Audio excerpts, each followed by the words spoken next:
Assalamualaikum and selamat malam doktor. Saya dan grup saya akan present kami punya projek. So untuk projek ni kami buat electricity billing system. Sebelum tu saya memperkenalkan nama saya. Saya Al-Fazilani binti Lalira. Dan ahli kumpulan saya first Nur Iman, Ainur Ashikin dan Siti Wan Fazira. So untuk start presentation ni, Ainur akan start dengan setup SQL. Okay, nama saya Ainur Ashikin Umaymah binti Justin dan nombor metrik saya 702273. Saya akan membentang tentang how you set up the SQL server in your notebook and localhost. Server yang kami guna ialah phpMyAdmin dan kami juga akan guna XAMPP dan IDE yang kami guna ialah NetBeans. Dekat XAMPP, kami akan set up untuk guna phpMyAdmin. Dekat config, pergi ke service and port setting dan masukkan main port 3306 untuk guna MySQL. Save.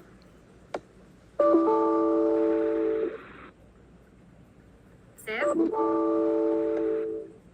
Dan lepas save, kami klik admin dan boleh terus buat table untuk database kami.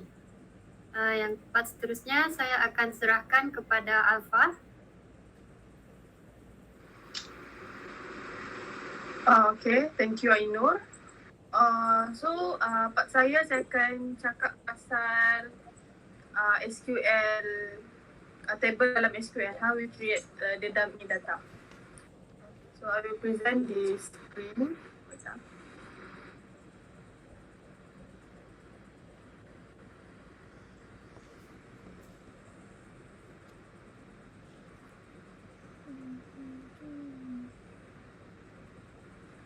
Okay, untuk projek ni kami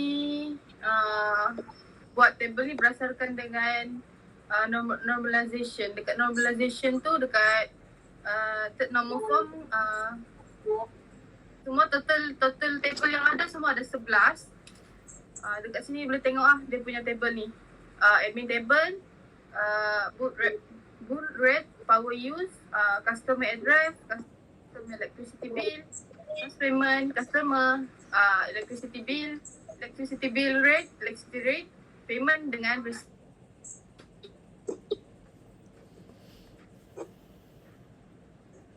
So, dekat sini adalah code dia untuk semua table-table ni. Seperti macam yang madam nampak dekat sini, kita orang create table admin. Dalam table admin tu ada admin ID, admin name, customer ID dengan department ID. Untuk table ni, admin ID adalah primary key. So dekat sini adalah data, 20 dummy data untuk table admin. So kalau mau tengok table tu, just klik dekat sini. So dia akan display semua details yang tadi kita masukkan dekat sini. Dekat sini akan display dekat table. Itu untuk table. So second table pun sama juga. Cara dia sama juga, cuma yang berbeza tu dekat dia punya attribute sini lah. Contoh macam admin table ni, dia ada 4 attribute dengan admin ID, dia punya price. So untuk customer table, dia ada ni. Dia ada 3 attribute, customer ID, customer name dengan email. So untuk admin table ni, dia ada prosedur. Kami guna search untuk search admin tu lah. So nanti dekat sini execute, kita orang akan masukkan nama admin tu. Contoh nama dia Dina Damia. Nanti kita execute akan keluarlah nama dia di bawah sini.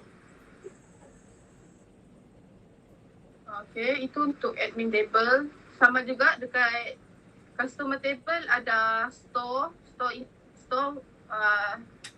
Di sini kita boleh masukkan new customer lah dekat sini.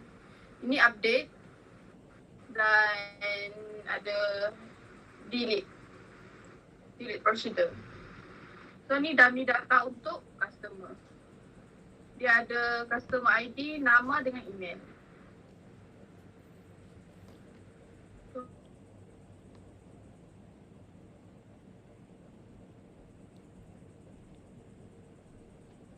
Address ni kita guna customer ID sebagai reference daripada customer table.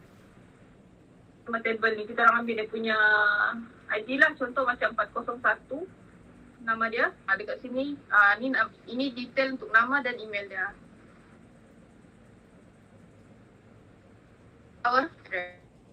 So dia dekat refer dekat table customer lah 401 ni. So untuk electricity bill kita orang guna ada 4 attribute dengan satu primary key adalah bill ID. Okay, dekat table ni boleh view electricity bill, boleh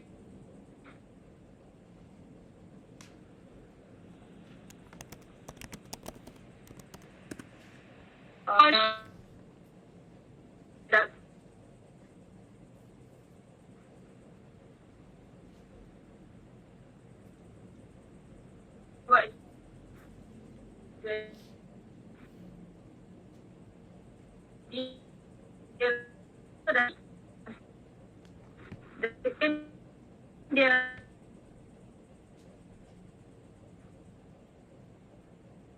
tengok data dia dekat different table tu boleh check dekat custom electricity bill.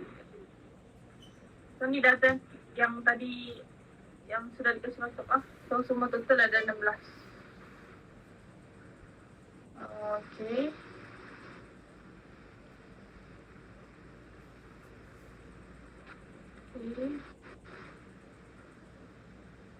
Untuk electricity rate dekat sistem yang kami buat ni, kami guna ada 5 unit rate dengan 1 discount rate. So 5 unit rate ni dia akan include dalam rate. Contoh macam customer tu dia punya power use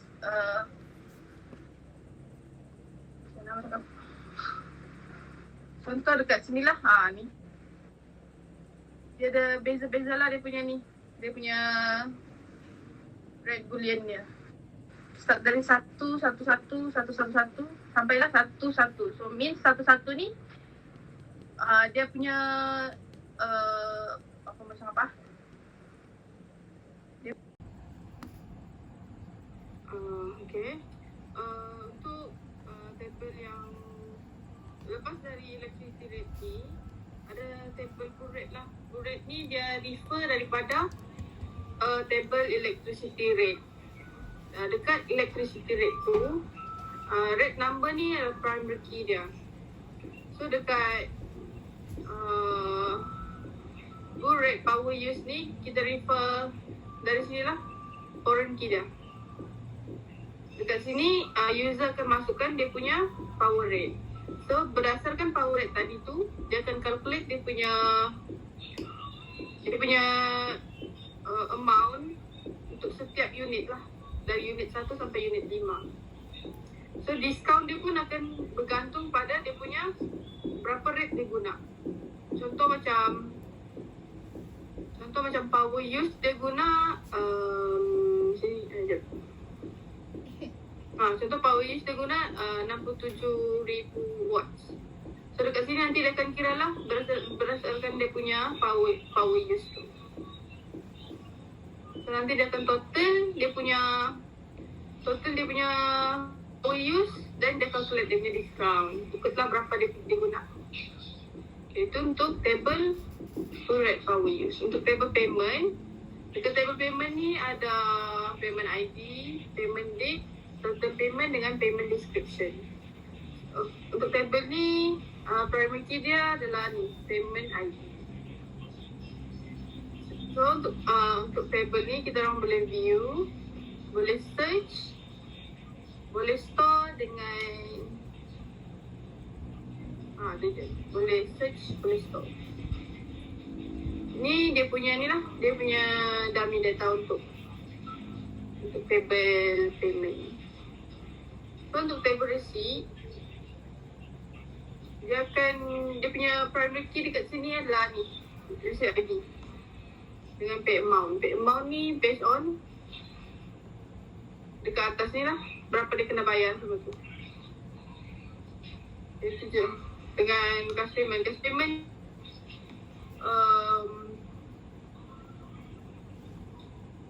dia punya attribute semua attribute dia semua guna ni, foreign key dari table customer, payment dengan receipt. Dan last kali adalah electricity bill. Dekat sini ada dua attribute. Dua-dua ni ada foreign key dari table, electricity bill dengan electricity rate. So itu saja untuk SQL. So Iman akan continue dengan user interface.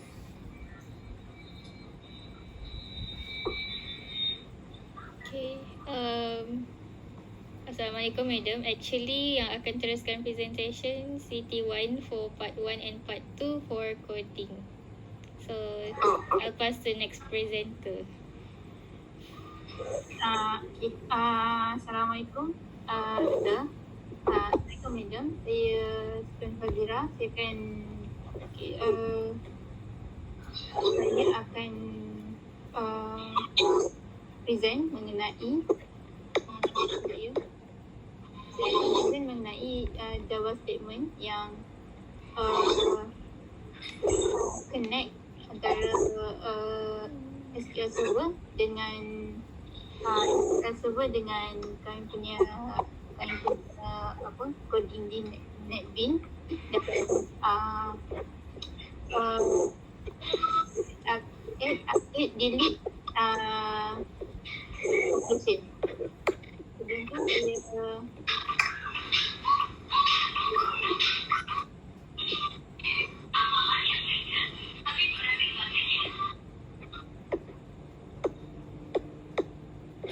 ini adalah kami punya main coding.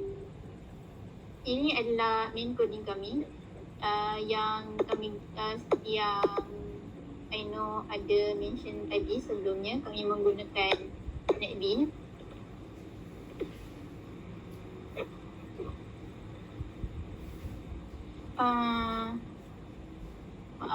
Dia okay.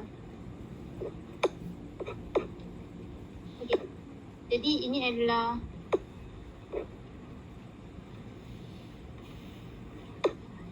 semua Java program dan kelas yang kami gunakan untuk untuk projek database ni.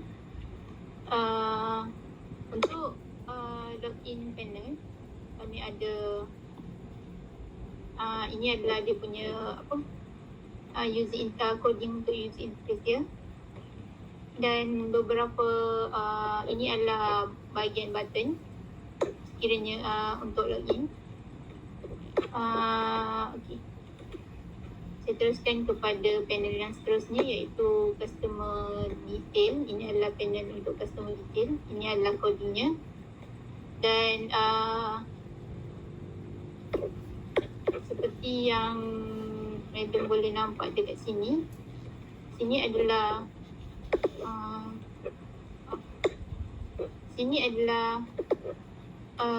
seperti yang I know ada mention tadi, kami menggunakan Java MySQL Java Connector, dan function MySQL Java Connector adalah connect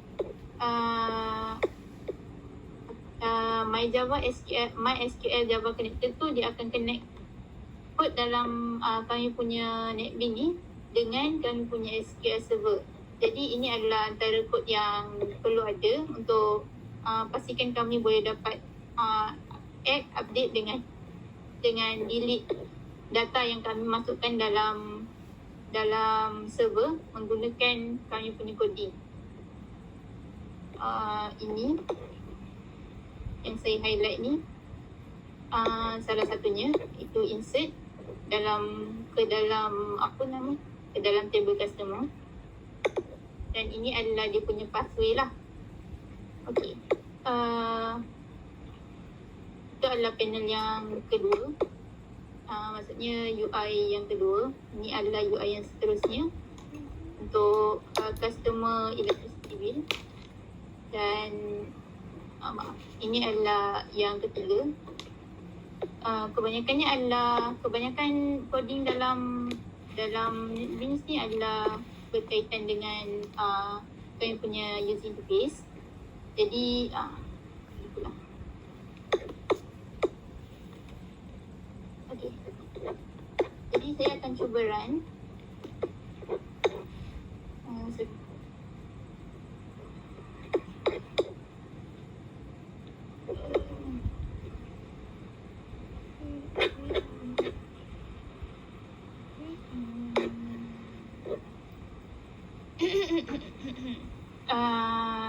Dan ini adalah sebahagian daripada yang kami boleh masukkan daripada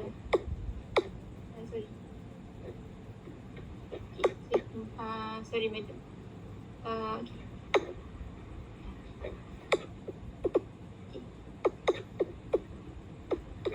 Saya tunjukkan contoh antara coding atau user interface yang kami dapat kami berjaya linkkan antara coding di NetBeans dengan kami punya server. Jadi saya cuba run file. Seperti yang madam boleh nampak dekat sini, ini adalah table dummy data yang kami ada, yang Alphazira ni ada tunjuk tadi. Dalam ni kami boleh add, update dan reset menggunakan kami punya UI. Contohnya contoh kalau saya nak add seseorang, saya boleh tambah IC number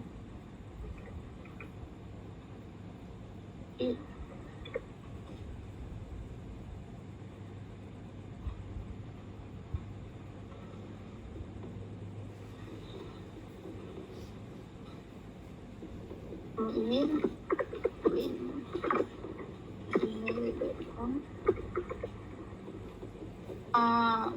Saya akan tambah di 421.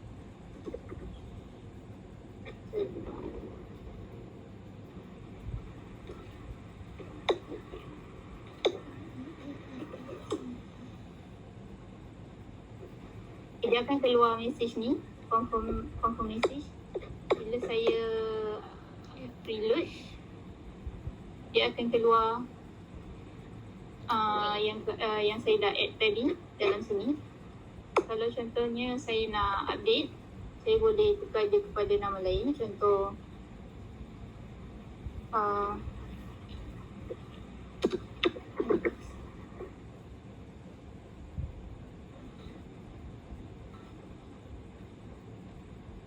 saya boleh tekan update,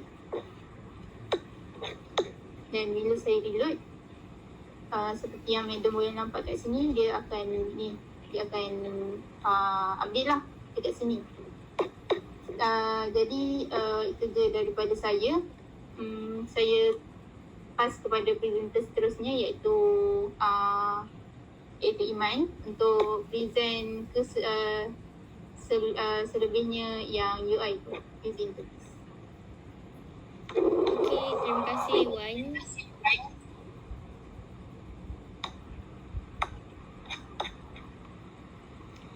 Assalamualaikum and selamat sejahtera saya ucapkan kepada madam.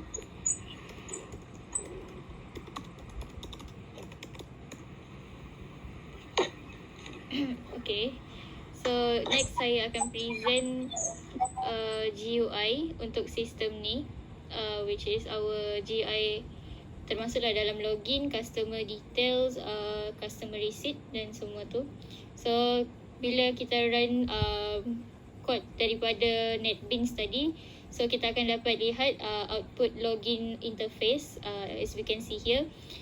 Kita boleh select kita ni admin or customer, and then so as for this case, I am admin, and then the admin can enter the username and password, and then dia boleh log in ke dalam sistem.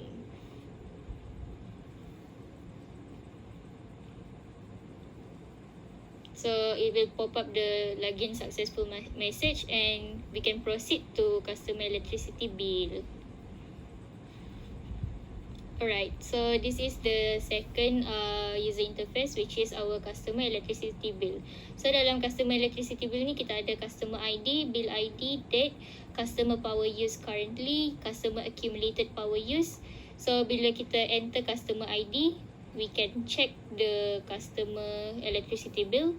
So for this information is displayed in this user interface, kita boleh save ataupun kita boleh reset details yang ada dalam sini. So the admin also can manage the electricity rate. So next.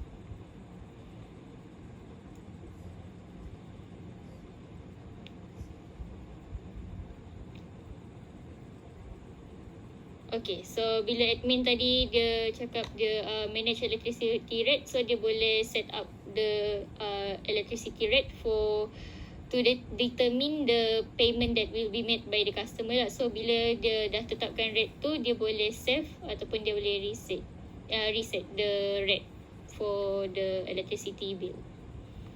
So macam Alpha mention tadi, bila rate ni dia tukar, so the discount for harga electricity bill ni akan bertukar juga, sebab harga electricity bill ni bergantung dengan electricity rate yang di-set oleh admin.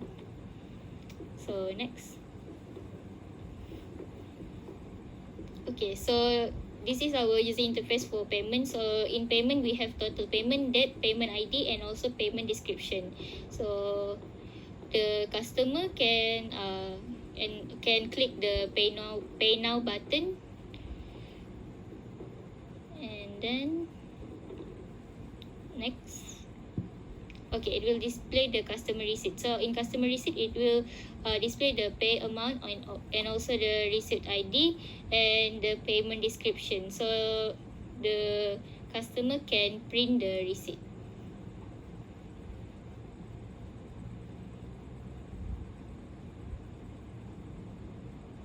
Okay, so last interface is the customer details. So in customer details, we have customer name, customer IC number, address, customer email and ID. So as aforementioned by Wan just now, so when the customer add their details in this interface, so it will automatically link to the SQL server, and it will be updated or added into the SQL server by updating their details in this user interface. So I guess that's all from me. Thank you.